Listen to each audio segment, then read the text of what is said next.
ബോസിനോട് ചോദിച്ചു, വി.ഡി. സതീശൻ സാറിനെ വേണം, അദ്ദേഹത്തെ തന്നെ ഇന്നിവിടെ കൊണ്ടുവരണം എന്ന് ജോൺസൺ അച്ഛന് നിർബന്ധം പിടിക്കുവാൻ എന്താണ് കാരണം?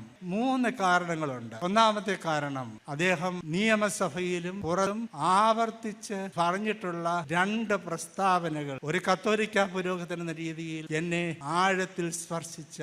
ഒന്നാമതായി അദ്ദേഹം പറഞ്ഞിട്ടുണ്ട്, ഞാൻ ദിവസേന പ്രാർത്ഥിക്കുന്ന മനുഷ്യനാണ്. രണ്ടാമതായി, ഞാൻ ഈശ്വരനിൽ വിശ്വസിക്കുന്ന വ്യക്തിയാണ്. ഭാരതത്തിന്റെ ഭരണഘടനയിൽ, ഭാരതത്തിന്റെ വീക്ഷണത്തിൽ മതേതരത്വം എന്നാൽ എല്ലാ മതങ്ങളെയും സമഭാവനയോടുകൂടെ കാണുന്ന ആ വീക്ഷണമാണ്. ആ അർത്ഥത്തിൽ ഏറ്റവും വലിയ മതേതരത്വത്തിന്റെ പ്രതീകമാണ് കേരളത്തിന്റെ പ്രതിപക്ഷ നേതാവ്. വെളിപാടിന്റെ പുസ്തകം 1-ാം അധ്യായം 3-ാമത്തെ വചനത്തിൽ നാം വായിക്കുന്നുണ്ട്. അതായത് ദൈവത്തിന്റെ വചനം അത് കേൾക്കുകയോ അത് വായിക്കുകയോ അത് പ്രഘോഷിക്കുകയോ ചെയ്യുന്നവൻ അനുഗ്രഹീതൻ എന്ന്. പലപ്പോഴും ഞാൻ ബഹുമാനപ്പെട്ട പ്രതിപക്ഷ നേതാവിൻ്റെ പല പ്രസംഗങ്ങളും കേട്ട് അത്ഭുതപ്പെട്ടു. അനർഗളമായി ഇങ്ങനെ ദൈവത്തിന്റെ വചനം യാതൊരു തെറ്റും കൂടാതെ ദൈവത്തിന് എങ്ങനെ ഉച്ചരിക്കാൻ സാധിക്കുന്നു? ചില വാക്കുകളൊക്കെ ദൈവം പറഞ്ഞത് ശരിയാണോ എന്നറിയാൻ വേണ്ടി ഞാൻ ബൈബിളിൽ വീണ്ടും പോയി നോക്കിയിട്ടുണ്ട്. കൃത്യമായ കൊട്ടേഷനാണ്. ഇന്ന്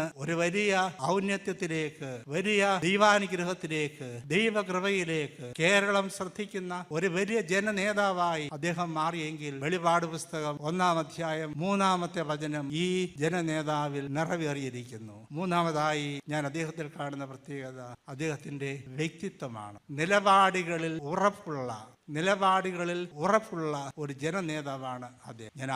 ഞാൻ ആഗ്രഹിക്കുന്നു നമ്മുടെ നാടിന് ഇതുപോലുള്ള വ്യക്തിത്വമുള്ള, നിലപാടുകളിൽ വ്യക്തതയുള്ളതായ നേതാക്കന്മാർ ഉണ്ടാകട്ടെ.